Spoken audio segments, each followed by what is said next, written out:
नमस्कार।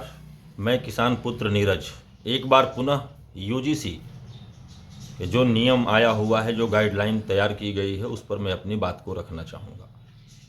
पूरे देश में अगड़ों के द्वारा विरोध किया जा रहा है। सोशल मीडिया से लगाए हर जगह पर, मतलब ज़मीन से उतरकर सोशल मीडिया तक विरोध का स्वर चल रहा है। लेकिन बात यह है कि यह कोई संसद के द्वारा पारित किया गया कानून नहीं है। यह एक समिति के द्वारा, एक कमेटी के द्वारा लाई गई गाइडलाइन है, जिसको कि लागू कर दिया गया है यूजीसी में, विश्वविद्यालय अनुदान आयोग में लागू किया गया है। लेकिन मेरा मानना है कि इस कमेटी में जितने लोग थे, उन लोगों में कौन लोग किस वर्ग से आते हैं, इस पर भी मैं बात करूंगा आप लोगों से। लेकिन यह भी देखा जाता है कि हिंदुस्तान के अंदर हमारे समझ से दो ऐसे लोग हैं, चाहे दो ऐसे समुदाय हैं, जो कि किसान और छात्र, इन दोनों को आपस में बांटने का काम नहीं करना चाहिए। क्योंकि किसान अगर खेत से अनाज उत्पादन करता है तो पूरे देश के लिए पैदा करता है और उसे सब लोग खाते हैं, उस पर नहीं लिखा होता है कि वह किसके लिए है। वही दूसरी तरफ छात्र अगर संस्थाओं से शिक्षा लेकर आगे बढ़ते हैं, देश हित में, समाज हित में, व्यक्ति हित में अगर वो लगते हैं, तो उनको भी यह नहीं सिखाया जाता है कि आप किस वर्ग के लिए काम करेंगे, किस वर्ग के लिए काम नहीं करेंगे।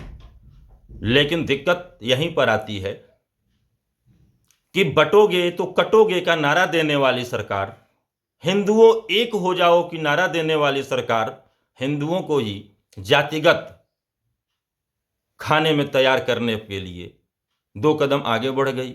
मैं कल भी कहा था, यह ऐसी हिंदुत्व विरोधी सरकार है जो कि हिंदुत्व का ठेका लेके चलती है, स्वघोषित सनातन की संरक्षक बनती है, स्वघोषित धर्म का ध्वजवाहक भी बनती है।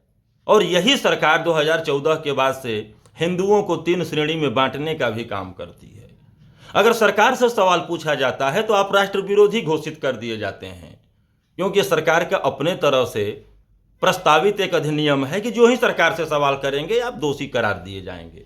लेकिन अब मैं ये बात करने जाऊंगा कि आप लोगों को बताऊंगा कि जो कमेटी बनी थी, उस कमेटी में कौन कौन लोग थे और कितने लोग थे।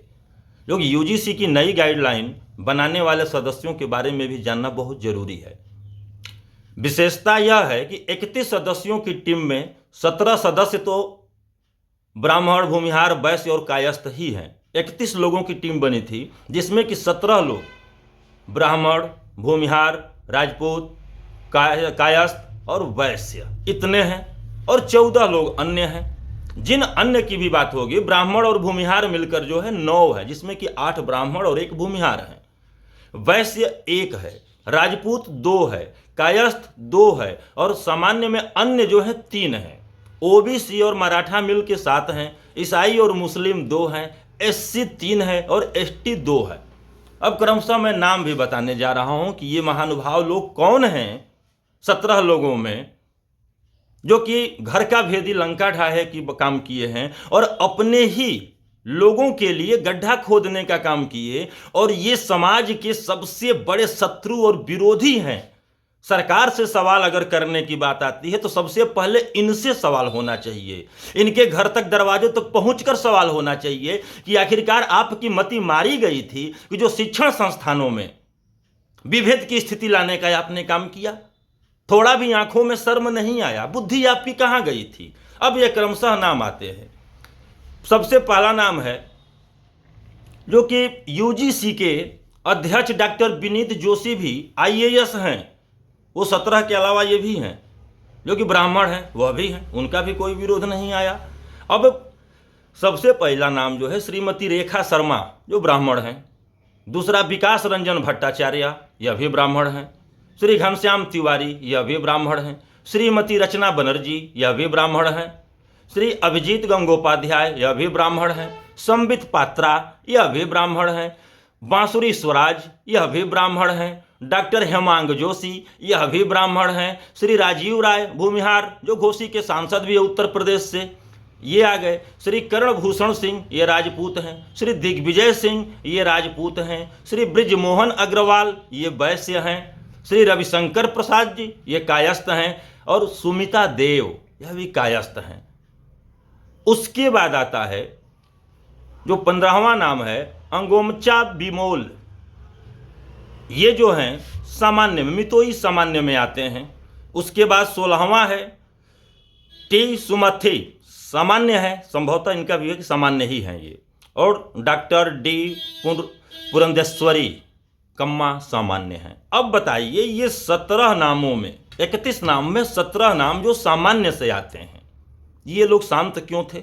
जब आपको जिम्मेदारी दी गई है तो जिम्मेदारी का निर्वहन आपको करना चाहिए था। शिक्षण संस्थान में विभेद की स्थिति न पैदा हो कि जो भी जिस तरह से SC ST एक्ट का दुरुपयोग होता रहा, जिस तरह से दहेज उत्पीड़न एक्ट का दुरुपयोग होता रहा, बाद में संशोधन करना पड़ा। तो क्या इसमें शिकायत के लिए शिकायतकर्ता के पास ठोस आधार और सबूत का होना अति अनिवार्य होना चाहिए था या नहीं होना चाहिए था? अगर आपने यह मसौदा में अगर इसको नहीं सम्मिलित कराया तो क्यों नहीं कराया?